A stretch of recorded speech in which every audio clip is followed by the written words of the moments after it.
Hi, everyone. Thanks so much for hanging out with us here on the Daily Racing Forum YouTube channel. I am Gino Buccola alongside David Aragona. We're going to head on out to Aqueduct for a stakes race preview this weekend. We have a turf sprint to look at. It's going to go as race number 8 on Saturday. It is the Aqueduct Turf Sprint Championship, 6 furlongs on the turf course. David, let's take a look at the field for this one on Saturday. I thought a pretty contentious group. I thought pretty evenly matched. Obviously, Senbei comes off of a nice graded stakes win in a similar spot last time out. So I think he's one of the measuring stick horses to beat in this race. But by no means did he have like an overwhelming body of work where he's like a standout in this field. Thought it was a pretty fun race to handicap.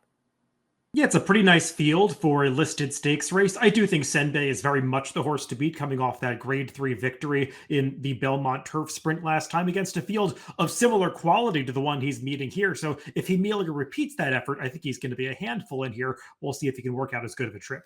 Let's take a look at the Timeform US pace projector for this one, David. Let's see what our friends over there at Timeform US think. There's not a lot of proven speed contenders in here. I'd say some horses that are pretty close. They want to be pressing. And then you have Jean Valjean, who's actually had some trouble at the starts the last few. But this is a horse who does have some big early speed a few starts back. Yeah, you would imagine the number 4 is going to make the front here if he gets out of the gate. That was a big problem in his most recent start, but if he gets over those gate antics, he does have the most early speed of anybody in here because the others that are shown up front not exactly need the lead types. Alagon, more of a stalker. Same thing for Shefflin and Outlaw Kid. So Jean Valjean could have the lead all to himself if he breaks well. We'll see if that's the case. Let's meet the field. We'll go horse by horse from the inside to the outside. We'll start with the number 1, Son of a Birch, who's going to go second start off the break now. Just a short break from July to October. Showed back up in October in the Grade 3 Belmont Turf Sprint and was fourth that day. Was only beaten about a length and 3/4, but was behind a couple rivals that he'll have to face in this very same race, David, in Senbei and in Alagon. So they got the better of him. And that generally tends to happen with his running style. He's more of a late runner, so the horses who have more positional speed usually can get the jump on him. Yeah, he's run just fine in his last couple of starts. I think you can make the argument that he's in the best form of his career right now. But as you said, he's been beaten by some common rivals that he's meeting again. He did break a step slowly last time in that Belmont Turf Sprint, but got a pretty good trip after that, snuck up the rail, and just was no match for Senbei. Going to need another step forward here. Next one is the number 2, the Thin White Duke, who is a deeper closer and just has not been in great win form as of late. I think 1 for the last 9 and 2 for the last 18 when you go race by race over his recent form. He did win the 2023 Harvey Pack, but that lack of early speed really does put him at a disadvantage a lot of the time, David. Yeah, it's just been a while since he's been competitive in a race. He had a pretty nice 2023 season, getting that victory against Stakes Company in the Harvey Pack over a good field. But since then, hasn't gotten back to the winner's circle. And it feels like his form has kind of taken a step backwards this year as a 6-year-old. Also, just not sure there's the pace in here to set up his late run. Next horse is the number 3, 26 Black, who will be stepping up now, but he's in very nice form right now. And he's taken a nice step forward from his 3-year-old season to his 4-year-old season. He has 5 races this year. All of them are turf sprints between 5.5 and 6 furlongs. He's been in the exacta in all 5 of those. And the 2 losses came at 5.5 furlongs, which is probably a bit shorter than he likes. He's a perfect 3 for 3 over this turf course and a perfect 4 for 4 going 6 furlongs. So not exactly sure how good he is, but you can understand why they would want to step up here and take a shot against Stakes Company. Yeah, we'll take a look at his most recent victory here against second level allowance company, optional claiming tag attached for this race. He, of course, not in for the tag and beats a decent field here. Anaconda, the third place finisher, a horse that had come off a long layoff earlier this year, trying to get back to top form. And 26 Black is able to beat him nicely at the end, really running away to the wire here. He obviously, as you said, has this great record over Aqueduct course, going the 6 furlong distance. So that's all a positive. But they've been riding him less aggressively in recent starts with success. So I wonder if they're going to show the early speed that he has shown that he possesses in the past. And I wonder if they take him too far back, if it might leave him with a little bit too much ground to make up. Yeah, because there's just not that much in here as far as early speed that could set up. And I agree with you. I like him overall, and I think it's a really nice fit, this spot for him, because there's not really any monsters in here. So we'll see if he gets the setup he needs. From the opposite end of the spectrum, the horse that looks like they'll be out front if they can just get out of the gate, as you were pointing out, Jean Valjean, who had a brutal start on September the 21st. And then you go to October the 25th, last time out at Keeneland, again, hopped at the start. So for a horse who had been really fast and had won 3 races in a row, basically all on the front end, sprinting on the turf against Lesser, has now had back-to-back starts where he just could not get out of the gate. And that's a big concern, David, when you have a horse who that's his only chance in a race like this. He has to get out of the gate. He has to get some clearance because he's probably not as classy as the rest of the field. But if he wants to try to win this race or hit the board, he has to get that margin and he has to gain his advantage early in this race. Yeah, he does seem like something of an all or nothing type in this race. If he breaks sharply and opens up 4 lengths on the field like he did with success back at Laurel in July, he's going to be really tough for this field to catch because he has real talent. I think there are those 2 big concerns with him, though, as you said. The start. I mean, he did stumble on the dirt 2 back, so I want to be a little forgiving of him that day. It's not like he just got left at the gate, but last time he did get left. I mean, I watched the head onto that start. He had no excuse. He just broke a half step slowly and was out of position right from the beginning. If he does that here, he's going to have no chance. But even if he breaks in front and gets clear of this field, the 6 furlongs is still a bit of a question for me, but he does have talent. Yeah, he has to prove it because we've never seen him get the trip going this far. So, especially against this level, that's why he's going to be a big price because while he does look like the horse that can be clear on the lead, he has a few question marks and some questions that he has to answer for us here. So, David, let's move on to another kind of proven horse at and around this level. That's Outlaw Kid, who has coming out of a race behind Patches O'Houlihan, who's 11 for 13 and a 5-time graded stakes winner. So when he finished 4th up at Woodbine, I think he may have moved just a little bit early in that race. He fits pretty well with this group. I've not always been I've not always found myself kind of gravitating towards him though in a lot of these races, but it does seem like a really nice spot for him against a group that he fits well with on the class level. He's a nice horse. I would say he's a very trip-dependent horse. He got a great pace setup and trip when he won going this distance at Aqueduct back in July of this year. As you said last time out, maybe moved a little bit too soon. Also might have just been on the wrong part of the racetrack because when you watch that race coming through the stretch, it looks like one of those races you see in Europe where horses split into multiple groups. And he made this move right up the inside and everybody else, including the winner, Patches O'Houlihan, just drifted out to the center of the racetrack. And it's almost like he couldn't even see that he was racing anybody at that point. And they were able to spurt away from him at the end. He's pretty nice. I just feel like he's one that's more of a candidate, likely to get a minor reward as opposed to win this race.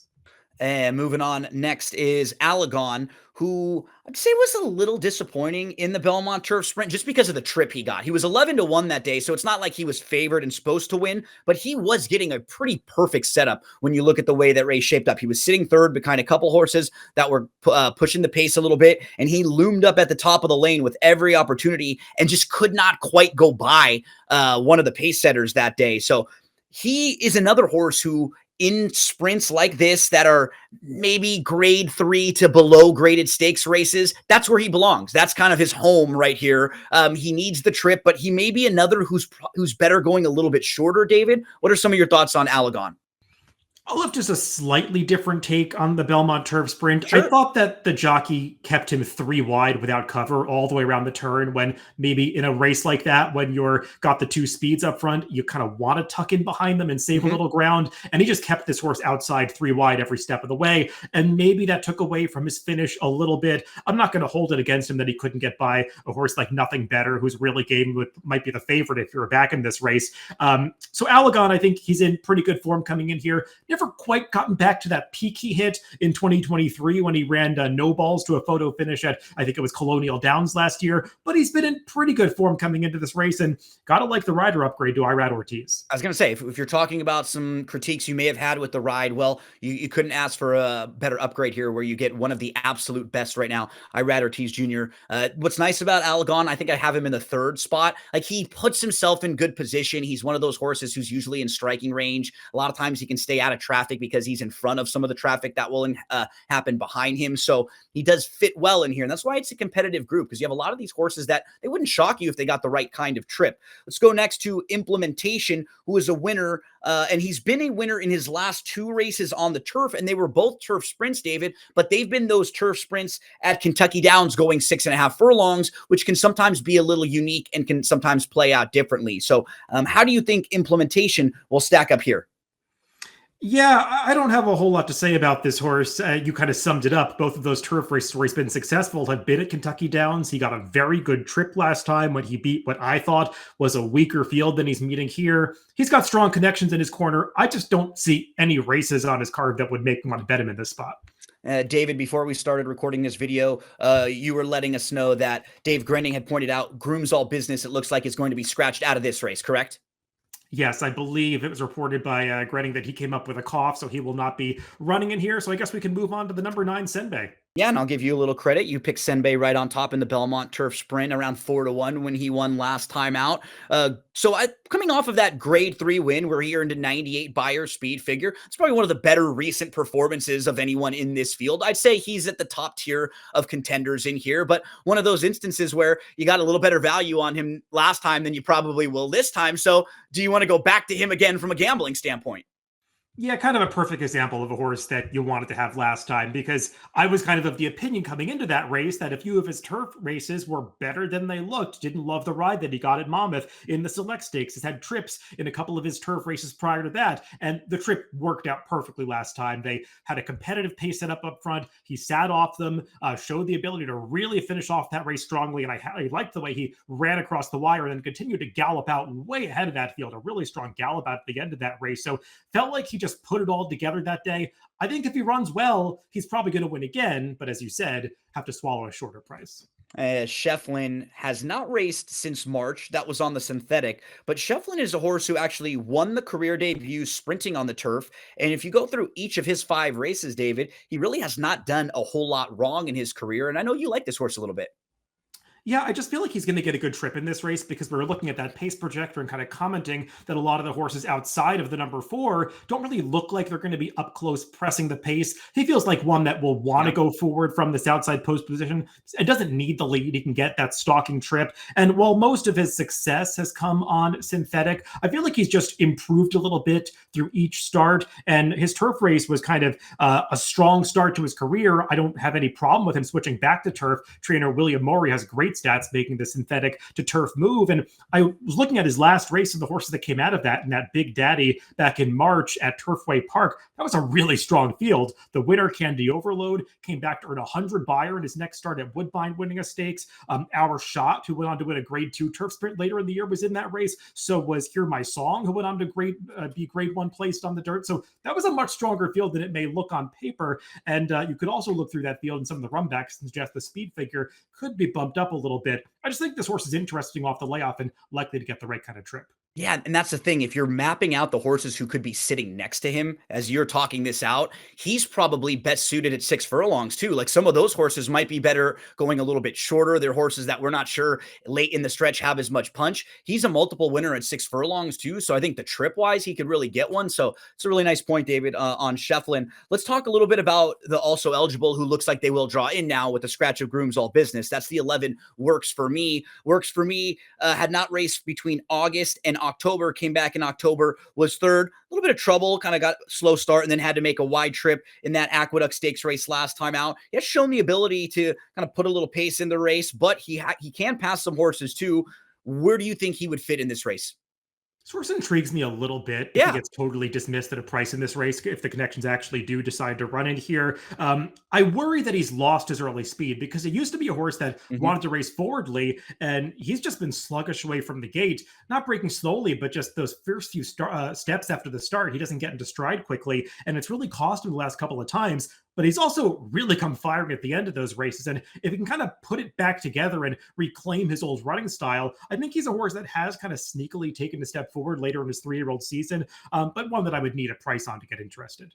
Okay, so we've met the field now. Let's come back and take a look at how we are going to set it up with selections. I think we're both going price fishing in here and sort of using the proven horses at this level in the mix. You and I both have, I think, Senbei and Algoon in the mix somewhere, but we'll throw in a couple other prices. Talk a little bit more about the 10. Yeah, as you can see from our picks, we both think Senbei is very much the horse to beat, but I put Scheffler on top, as I was saying. Just think he's going to get the right trip in this race. I don't worry about the layoff too much for a trainer like William Morey, who's got great stats doing this and many other angles that apply to this horse. And I just feel like he's going to be the right price as a new face coming in here. Hoping that Jean Valjean can catch the flyer, get out of the gate quickly, and then maybe there's like a line of horses in that second or third tier behind him, and he can sneak away a little bit. So I'll throw the 4 up in, at least a horse to use in some of the exotics in this race, a horse who may be able to hit the board, flashing some of that speed. 4, 9, 3, 6 for me, 10, 9, 6, 11 for David. That's race number 8 on Saturday, November 9th at Belmont at the Big A. However you're playing, best of luck. Hey friends, you look like you're in need of a winner. If you enjoyed the great content right here, just click and subscribe right here and enjoy the great DRF.com race of the days, the phenomenal stakes previews, and so much more. Many of that content featuring me and my exceptional selections. Trust me, you won't regret it.